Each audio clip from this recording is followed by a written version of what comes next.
സല്ലല്ലാഹു അലൈഹി വസല്ലം തങ്ങളെ അംഗീകരിക്കണം. അവിടത്തേക്ക് അങ്ങേയറ്റത്തെ സ്നേഹം ഉണ്ടാവണം, അങ്ങേയറ്റത്തെ പ്രേമം ഉണ്ടാകണം, അങ്ങേയറ്റത്തെ ഇഷ്ടുണ്ടാവണം. എന്ത് പേരിട്ടാലും ശരി നബി തങ്ങളെ അംഗീകരിക്കണം. നബി തങ്ങളെ അംഗീകരിക്കുമ്പോൾ എന്താവും?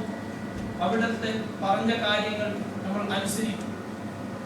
വേണ്ടാന്ന് പറയുന്ന കാര്യങ്ങൾ, നമ്മൾ നിഷേധിച്ച കാര്യങ്ങൾ, അതിൽ നിന്ന് നമ്മൾ വിട്ടുനിൽക്കും, മാറി നിൽക്കും. അപ്പോഴേ അവിടുത്തെ സ്നേഹം പരിപൂർണമാവുകയുള്ളൂ. അതുകൊണ്ടായി നമ്മുടെ ജീവിതം പരിപൂർണമായി ഇസ്ലാമിയത്തായി ജീവിച്ച് ഈമാനോടുകൂടെ മരിക്കാൻ സാധിക്കുകയുള്ളൂ. ലോകത്ത് പല മതങ്ങളുണ്ടെങ്കിലും ഇന്നദ്ദീന ഇൻദല്ലാഹിൽ ഇസ്ലാം, അല്ലാഹുവിന്റെ അടുക്കൽ സ്വീകാര്യമായ മതം അത് ഇസ്ലാം മാത്രമാണ്. ഹിന്ദുമതം, ബുദ്ധമതം, ജൈനമതം, ക്രിസ്തുമതം അങ്ങനെ തുടങ്ങി എത്രയോ ആയിരക്കണക്കിന് ലോകത്ത് മതങ്ങളുണ്ടെങ്കിലും അല്ലാഹുവിന്റെ അടുക്കൽ സ്വീകാര്യമായ മതം അത് ഇസ്ലാം മാത്രമാണ്. ആ മുസ്ലിമീങ്ങളായ നമ്മൾക്ക് മുസ്ലിമായി ജീവിച്ച് മുസ്ലിമായി മരിക്കാനുള്ള കാരണം നബി സല്ലല്ലാഹു അലൈഹി വസല്ലം. ഞാൻ ചോദിക്കട്ടെ, മഹാനായ അബൂബക്കർ സിദ്ദീഖ്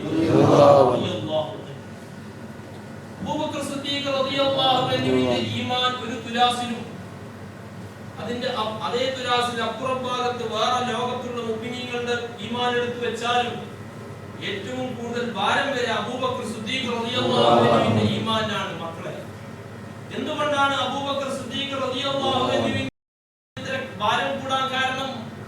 കൂടുതൽ നിസ്കരിച്ച് തീർത്തതിന്റെ പേരിലാണോ? കൂടുതൽ നോമ്പനുഷ്ഠിച്ചതിന്റെ പേരിലാണോ? മറ്റുള്ള സക്കാത്തുകൾ, മറ്റുള്ള സൽക്കർമ്മങ്ങൾ ചെയ്തതിന്റെ പേരിലാണോ? അല്ല. അബൂബക്കർ സിദ്ദീഖ് റളിയല്ലാഹു അൻഹുവിന്റെ കാലഘട്ടത്തിൽ ഉണ്ടായിരുന്ന മറ്റുള്ള സഹാബിമാരും അബൂബക്കർ സിദ്ദീഖ് റളിയല്ലാഹു അൻഹുവിനെക്കാളും ഇബാദത്ത് ചെയ്തവരാണ് ജീവിച്ചിരിപ്പുണ്ടായിരുന്നത്. പക്ഷേ അബൂബക്കർ സിദ്ദീഖ് റളിയല്ലാഹു അൻഹുവിന്റെ ഈമാൻ കൂടാൻ കാരണം അതിയായ നബി സല്ലല്ലാഹു അലൈഹി വസല്ലം തങ്ങളെ സ്നേഹിച്ചു പോയി, ആദരിച്ചു പോയി, ബഹുമാനിച്ചു പോയി.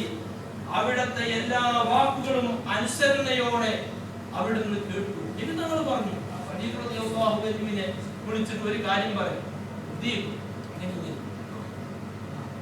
ഇസ്രാഉം മിഅ്റാജും പോയി, ഞാൻ കാര്യം പറഞ്ഞു. പോയോ? എത്ര നേരം കൊണ്ട് എത്തി? അങ്ങനത്തെ ചോദ്യമില്ല. ഇസ്ലാം നബി തങ്ങൾ അംഗീകരിക്കുന്ന, അങ്ങനെയാണല്ലോ, നബി തങ്ങൾ അങ്ങേയറ്റം അംഗീകരിച്ചു. അതുകൊണ്ട് തന്നെ അബൂബക്കർ സിദ്ദീഖ് റളിയല്ലാഹു അൻഹു ലോകത്ത് ഒന്നാം സ്ഥാനത്തായി.